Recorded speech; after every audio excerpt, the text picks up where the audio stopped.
안녕하십니까. 우리에게 과학이란 무엇인가? 우리 같은 일반인에게 이제 전 채널에서 과학적 반실제론 입장에 대한 설명을 하다가 아예 과학, 자연과학에서부터 공학이나 이 육티에 관련된 것까지 시리즈로 어마어마하게 찍었었는데 그 중에서 몇 개는 살려서 여기다가 올릴 생각이긴 한데 모르겠습니다. 아직 다운을 못 받아놔서 일단은 기록 위주로 투병일지 위주로 다운을 받았고, 그런데 오늘 보려고 하는 거는 이제 그런 게 아니라 다시 우리 굉장히 현실적인, 이거 생활 밀착형이라고 저는 생각하는데 여러분들은 또 어려운 얘기라고 받아들이실 수 있겠네요. 과학이라는 것이 가지고 있는 성격에 대해서 한번 생각해 보려고 하는 거죠. 이게 지금 과학 때문에 우리가 지금 이런 것도 볼 수가 있고, 현대 문명을 움직이고 있는 모든 물질적 기반이 과학적인 거죠. 그렇죠? 근데 과학이 그 이전에 과학 철학이나 혹은 기술이나 이런 것과 좀 달라진 건 뭐냐면, 아주 논리적인 것과 무엇과 만난 거죠? 경험과 만난 거죠. 쉽죠? 논리와 경험이 만남으로 인해서 지금 이제 근대의 과학혁명 이런 것이 가능해졌단 말이죠. 이거 왜 이렇게 뿌옇게 나와 갑자기? 내가 계속 발을 잡고 있다가 이렇게 잡으니까 그런가? 지금 벚꽃이 아름다운데 잘 안 보이네. 좀 멈춰 있으면은 잡힐래나? 그래서 된다. 그래서 오늘은 뭘 보려고 하냐면은 이 경험과의 결합으로 우리가 지금 과학적으로 개명하다면 개명한 시기를 살고 있는 거란 말이죠. 근데 이에 대한 반성들도, 이에 대한 여러 갈래의 생각들도 현대에 접어들면서 엄청나게 많아집니다. 그 중에서 우리가 대표적으로 알고 있는 사람이 포퍼라는 사람 들어본 적 있으실 거고, 콰인이라고 하는 사람은 들어보셨을 수도 있고, 두 가지 입장을 그냥 한번 그 대표 주자로 삼아 보려고 하는 거예요. 즉 무슨 얘기냐? 과학이라고 하는 것이 둘 다 경험이 되게 중요해 일단. 근데 제가 말했듯이 논리와 경험이라고 했잖아요. 논리와 경험과의 관계에 대해서는 조금 달라. 그리고 이것이 현대의 뭐라고 하면 좋을까? 세상을 보는 관점에 대해서 시사하는 바가 크죠. 과학이 뭔가 다시 한번 생각해 보게 되고, 무슨 얘기냐면은 포퍼 같은 경우에는 우리가 잘 알고 있는, 과학하면 우리가 잘 알 수 있는 가설, 어떤 가설을 가지고, 논리적인 가설을 가지고 경험, 즉 실험을 통해서 맞으면 추가되는 거야. 그렇죠?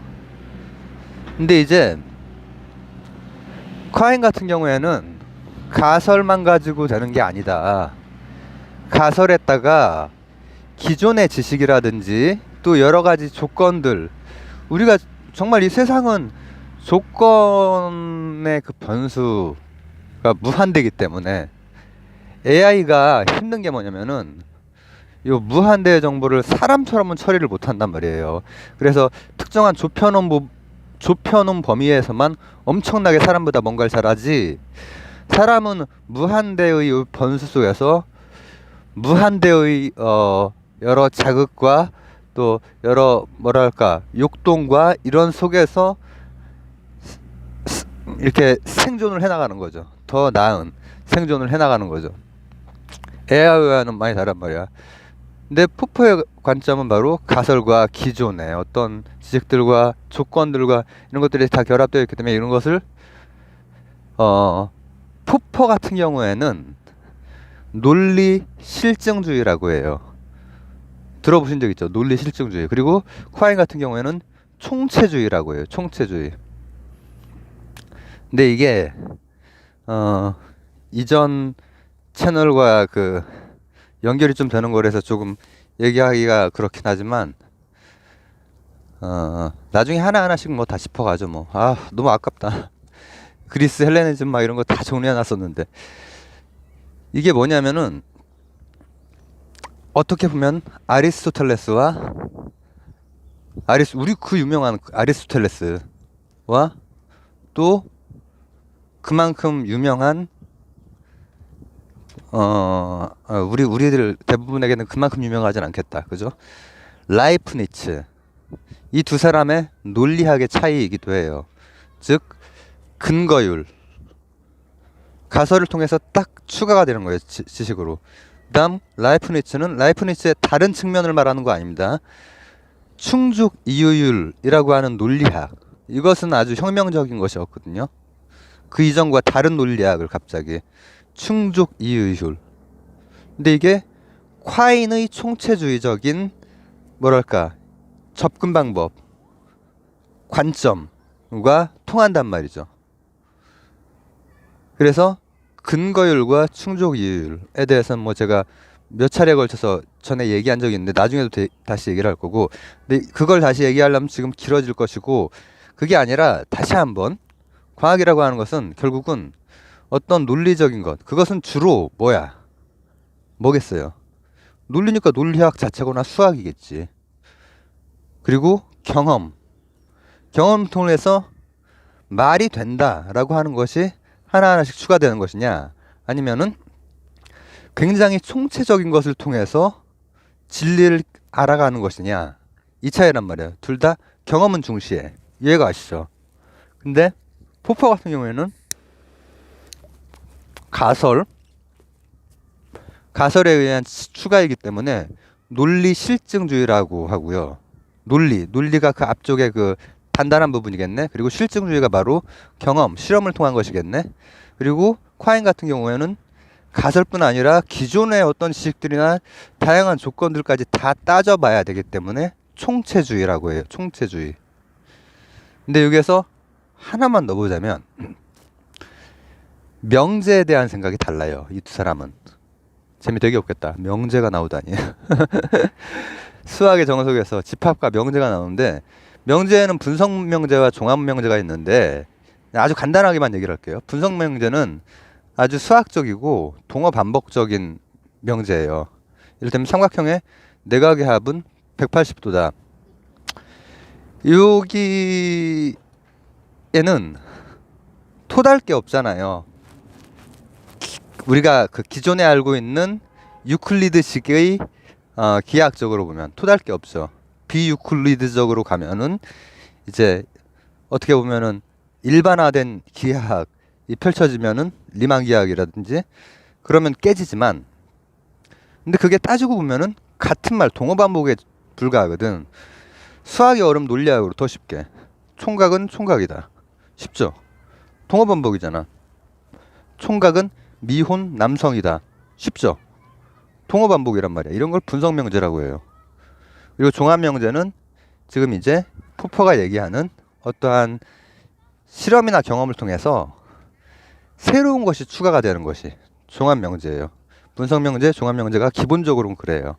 그것을 이제 조금씩 철학자들이나 뭐 과학 철학하는 사람들마다 다르게 쓰기도 하지만은 그건 나중에 보도록 하고. 근데 콰이는 그렇게 보질 않아. 분석 명제와 종합 명제가, 분석 명제조차도 뭐라고 하면 좋을까? 순환적이라는 거야. 총각과 미혼의 남자, 이것 자체가 동어로서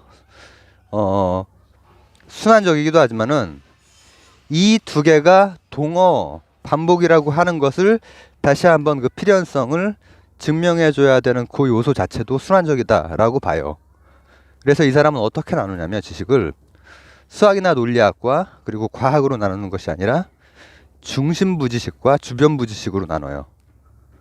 분석 명제, 종합 명제의 틀을 벗어나서 좀 다른 방식으로 그러나 이제 중심 명제가 조금 더 단단한 수학이나 논리학, 이 중심 명제를 이루고 있죠. 그리고 주변부를 이루고 있는 것이 과학이나 공학이나 이렇게 이런 부분들이 주변을 이루고 있으나 중요한 것은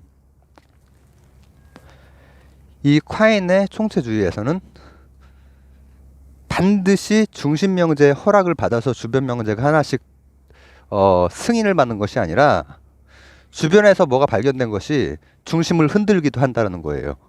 이해가 가세요? 현대의 양자역학이라든지 이런 거 보면은 조금 끄덕일 수 있는 부분이 있단 말이에요. 주변에서 정합적으로 맞아떨어지지 않는 사실들이 과학이 발달하면 발달할수록 차차 누적이 되는 거야. 누적이 되니까 이거 설명 틀 자체가 중심에 있던 것 자체가 잘못된 거 아니야? 이퀘이션으로 세상 설명 못하는 거 아니야? 이렇게 된 게 바로 하이젠베르그의 행렬식이란 말이죠. 확률로 표현되는.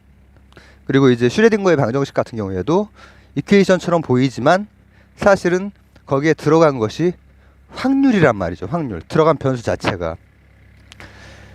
그게 이제 그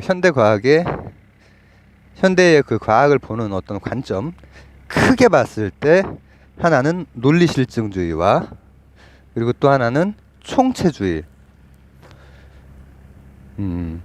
그리고 이제 여기에 이어지는 얘기들은 저는 재미있는데 들으신 분들이 재미가 없을 수는 있겠네요. 그래서 제목 보고 관심 있는 부분만 골라 들으시라는 얘기죠. 예. 뭐 쭉쭉 이어 나가도록 하겠습니다. 예, 감사합니다.